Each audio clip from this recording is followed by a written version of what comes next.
उषा के दो बेटे थे, ऋषभ और सुनील। ऋषभ उसका सौतेला बेटा था। उषा हमेशा ही अपने सगे बेटे सुनील को ज्यादा प्यार करती थी।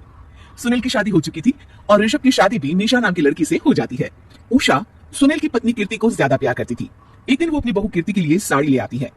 ये लो बहू, तुम्हारे लिए साड़ी लाई हूँ, कल पड़ोस की शादी में जाना है ना, तुम यही पहन कर चलना। तभी वहां ऋषभ आ जाता है। अरे माँ, तुम निशा के लिए साड़ी नहीं लाई? वो भी तो कल शादी में जाएगी ना? हाँ हाँ, वो भी जाएगी, पर उसके पास तो काफी साड़ी होंगी ना। अभी अभी तो शादी हुई है तुम दोनों की, तो उसी में से कोई पहन लेगी वो। ऋषभ ये सुनकर उदास हो जाता है। तब निशा कहती है, आप उदास क्यों होते हो जी? सही तो कह रही है मम्मी जी, मेरे पास तो बहुत साड़ियां हैं और सारी की सारी नई हैं, मैं उन्हीं में से कोई पहन लूंगी। वो बात नहीं है निशा, माँ मेरे साथ तो सौतेला व्यवहार करती ही थी, पर मुझे लगता था कि मेरी पत्नी के साथ वो ऐसा कभी नहीं करेंगी, पर आज उन्होंने तुम्हारे साथ भी वैसा ही व्यवहार किया। ऋषभ उदास होकर अपने कमरे में चला जाता है। ऋषभ को उदास देखकर निशा को अपनी सास पर बहुत गुस्सा आता है। एक दिन उषा सुनील को कुछ पैसे दे रही होती है। ले बेटा सुनील, ये कुछ पैसे रख ले और बहू को कहीं घुमा लिया। जी मम्मी जी। सुनील वहां से चला जाता है। मम्मी जी, आपने इन्हें तो कभी पैसे नहीं दिए, ऐसा सौतेला व्यवहार आप क्यों करती हैं? बहू, ये किस तरह से बात कर रही हो तुम अपनी सास से? कोई ऐसे सवाल करता है कि अपनी सासू से? सास, अरे जिस दिन से मैं इस घर में आई हूँ ना, आपने तो मुझे अपनी बहू माना ही नहीं। हमेशा कीर्ति भाभी के लिए ही सब कुछ लाती हैं। मुझे तो आज तक आपने कुछ दिया ही नहीं। क्या मैं जानती नहीं कि आप ऐसा क्यों करती हैं? देख निशा, तू अपना काम कर, समझी? मेरे से बहस करने की कोई जरूरत नहीं है। तभी वहां ऋषभ आ जाता है। निशा, माँ से ऐसे बात नहीं करते, तुम जाओ अपने कमरे में। हाँ हाँ, जा रही हूँ, मुझे भी इनसे बात करने का कोई शौक नहीं है। निशा अपने कमरे में चली जाती है और ऋषभ भी वहां आ जाता है। निशा, तुमने माँ से क्यों झगड़ा किया? क्योंकि आप तो कुछ कहते ही नहीं, बस चुपचाप सहते रहते हैं। किसी को तो आवाज उठानी होगी ना। कोई बात नहीं निशा, तुम गुस्सा मत करो, शांत हो जाओ। निशा रसोई में खाना बना रही होती है। तभी वहां कीर्ति आ जाती है। निशा, तुम मार्केट से ये सामान ले आओ। मैं क्यों जाऊं? आप ही तो जा सकती हो ना, दिख नहीं रहा कि मैं खाना बना रही हूँ? हाँ तो क्या हुआ, खाना बनाने के बाद चली जाना। हाँ हाँ, खाना भी मैं ही पकाऊं, बाजार जाकर सामान भी मैं ही ले आऊं, खुद तो कुछ करोगी नहीं, है ना? ओहो, जुबान तो देखो कैसे चल रही है।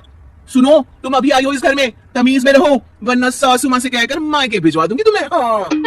ओह, हाथ लगाकर दिखाओ मुझे, देख लूंगी। बहुत मनमानी हो गई तुम दोनों की, समझी? निशा लिस्ट कीर्ति के ऊपर फेंक देती है।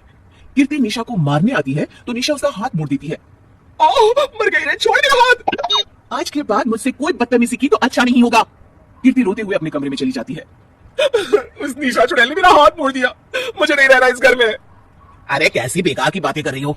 अरे निकालना ही है तो ऋषभ और निशा को निकालेंगे। नहीं, मुझे अलग घर चाहिए। कान खोलकर सुन लीजिए, हम दोनों इस घर से जल्द जाएंगे। आप नए घर का इंतजाम कीजिए बस, मैं इन दोनों के साथ ज्यादा नहीं रह सकती। हाँ, वैसे मैं भी कुछ दिनों से सोच रहा था, अच्छा हुआ तुमने कह दिया, मैं माँ को भी बता देता हूँ। माँ, वो क्या करेगी तुम्हारे साथ जाकर? मैं चाहती हूँ कि तुम और मैं, बस हम दोनों ही कहीं शिफ्ट हो जाएं, इस सब झमेले से दूर। अरे पर माँ को यहाँ छोड़कर इस तरह से जाना ठीक नहीं रहेगा कीर्ति। वैसे वो तुम्हें कितना प्यार भी तो करती हैं। नाम का ख्याल रखती है, क्योंकि तुम सगे बेटे हो ना, इसलिए। तुम अगर सौतेले होते तो मेरे साथ भी ऐसे ही सलूक करती जैसे अभी तुम्हारे सौतेले भाई और उसकी पत्नी से करती है। अरे पर फिर भी कुछ भी नहीं। देखो, या तो हम दोनों इस घर से कहीं दूर जाएंगे या फिर मैं अपने माँ की चली जाऊंगी। हाँ, बता देती हूँ। अच्छा बाबा, अच्छा ठीक है। सुनील अपनी माँ से बात करने आता है।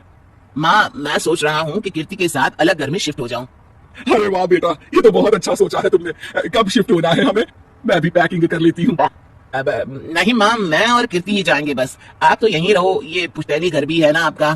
अरे बेटा, तू तो मेरा सगा बेटा है, तू ही मेरे साथ ऐसा कर रहा है, मुझे अपने साथ ले जा बेटा। तभी वहाँ कीर्ति आ जाती है। अरे माँ, आपको पता भी है कि किराए के घर में कितना खर्चा होता है, और अगर आपको भी लेकर गए तो और खर्चा होगा। आप तो बस यहीं रहो इसी घर में। कोई बात नहीं सुनील, तुम लोग चले जाओ, माँ यहीं रहेंगी हमारे साथ, हम माँ का ख्याल रखेंगे, तुम लोग अपनी गृहस्थी संभालो।